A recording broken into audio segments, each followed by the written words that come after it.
নমস্কার বন্ধুরা, সকলকে জানাই নতুন বছরের আন্তরিক প্রীতি এবং শুভেচ্ছা।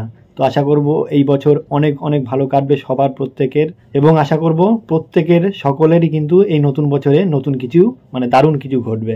তো যাই হোক, আজ যে টপিকটি নিয়ে আলোচনা করব সেটি হচ্ছে এই বছর অর্থাৎ 2025 সালে যে দুর্গাপুজো আসতে চলেছে, সেই পুজোয় কিন্তু দেবের নতুন সিনেমা রঘু ডাকাত, হ্যাঁ রঘু ডাকাত নামে এই নতুন সিনেমা আসতে চলেছে দেবের। এটি কিন্তু আজকে 1 জানুয়ারি অর্থাৎ 1 জানুয়ারিতে কিন্তু একটা খুশির দিনে খুশির খবর, নিউজটি কিন্তু দেব ইতিমধ্যেই কিন্তু তার সমস্ত সোশ্যাল মিডিয়া কিন্তু ছড়িয়ে দিয়েছে। তো এটা দেখে অবশ্যই ভালো লাগছে যে দেব কতটা প্রচেষ্টা করছে এবং একের পর এক ধামাকা কিন্তু দিয়েই চলেছে। কতটা এত বড় একটা প্রজেক্ট নিয়ে আসছে, আবার একটা এবার কিন্তু দেব একা নয়, দেব এন্টারটেনমেন্ট অর্থাৎ নিজের প্রোডাকশন হাউসে নয়, এর সঙ্গে কিন্তু এবার যুক্ত রয়েছে SVF অর্থাৎ শ্রী ভেঙ্কটেশ ফিল্মস। তাহলে বুঝতেই পারছেন যে কত বড় মাপের এবং কত টাকা ব্যয় হয় এবং কত বড় বাজেটের সিনেমা কিন্তু এবার হতে চলেছে 2025 সালে। আর প্রত্যেকেই জানেন দেব মানেই কিন্তু ধামাকা। এরকম যদি একের পর এক সিনেমা করতে থাকে তাহলে কিন্তু পুরো ইন্ডাস্ট্রির মালিক হয়ে যাবে কিন্তু দেব।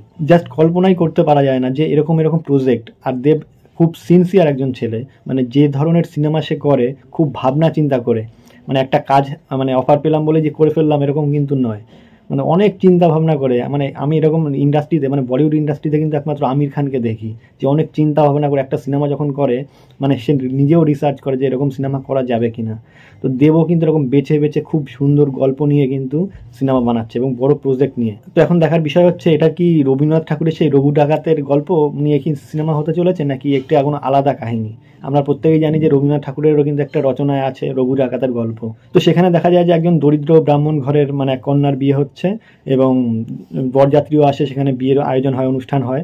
তো দেখা যায় যে মেয়ের বাবা অর্থাৎ সেই গরিব ব্রাহ্মণ কিন্তু টাকার জোগাড় করতে পারেনি আর কি, যেটা পণ বলে, যেটাকে বিয়ের সময় যে পণ প্রথা আছে, ছিল আগে, এখনও আছে। তো সেই পণ দিতে পারেনি বলে কিন্তু বরযাত্রীর বরের বাবা কিন্তু বলে যে এই বিয়ে হবে না, যতক্ষণ না পণ দিতে পারো ততক্ষণ এই বিয়ে হবে না। এবং শেষে দেখা যায় কিন্তু যে মেয়ের বাবা কিন্তু পণ দিতে পারে না এবং ছেলের বাবা কিন্তু এই ছেলেকে নিয়ে অর্থাৎ বরকে নিয়ে বাড়ি ফেরত চলে যেতে চাইছিল। এরকম একটা ব্যাপার ঘটে সেই সময়। কিন্তু ঠিক সেই সময় কিন্তু একজন ডাকাত এসে উপস্থিত হয়, তিনি হচ্ছে রঘু ডাকাত। সেই রঘু ডাকাত কিন্তু ছেলের বাবা এবং বরযাত্রীদের বলে এখানে এই বিয়ে করে তারপর কিন্তু সবাইকে যেতে হবে, নাহলে কিন্তু সবাইকে গুলি করে মারবে। তো এরকম একটা ব্যাপার ঘটে এবং শেষ পর্যন্ত কিন্তু বিয়েটা হয় সেখানে। আর শুধু তাই না, রঘু ডাকাত কিন্তু মেয়ের বাবাকে অর্থাৎ সেই গরিব ব্রাহ্মণের হাতে কিন্তু বিয়ের পণে যেটা দাবি করেছিল সেই পণ কিন্তু তুলে দেয়, সেই টাকাটা তুলে দেয়। সেই সময় 500 টাকা, বর্তমান সময় হয়তো অনেক টাকা, 5 লাখ টাকার কাছাকাছি এরকম হতে পারে। তো যাই হোক, সেই গল্পটা নিয়ে কি এই রঘু ডাকাত গল্পটি দেবের এই সিনেমাটি কি সেই রঘু ডাকাতের গল্প নিয়ে বানানো হবে কি না, সেটা কিন্তু পরবর্তীকালে ট্রেলার আসলেও কিছুটা বোঝা যাবে, টিজার আসলেও বোঝা যাবে। এবং এখনই সবে ফার্স্ট লুক পোস্টার বেরিয়েছে, আজকেই সবটা বোঝা যাবে না। তো পরবর্তীকালে দেখা যাক যে কী হয়। তো যাই হোক, ফার্স্ট লুক পোস্টারটা বেরিয়েছে, জাস্ট দেখে চমকে যাবেন। একদম যে ডাকাতি লাগছে দেবকে, আর চোখ পুরো একদম লাল, আর একটা চাদর পরে রয়েছে, সেটা দেখতে অসাধারণ লাগছে, সুন্দর লাগছে। একদম ডাকাতি ফিল আসছে।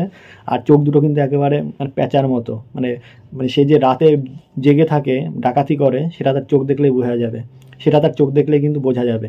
চোখ দুটো লাল একদম, প্যাঁচার মতো। প্যাঁচা যেমন রাতে জেগে থাকে, দিনে ঘুমায়, রাতে যেমন সে শিকার করে, ঠিক সেরকম কিন্তু রঘু ডাকাতও কিন্তু রাতে ডাকাতি করে। তো এরকম একটা মিল কিন্তু পাওয়া গেছে এবং সেই অনুযায়ী কিন্তু পোস্টারটা, ফার্স্ট লুক পোস্টারটা বানানো হয়েছে।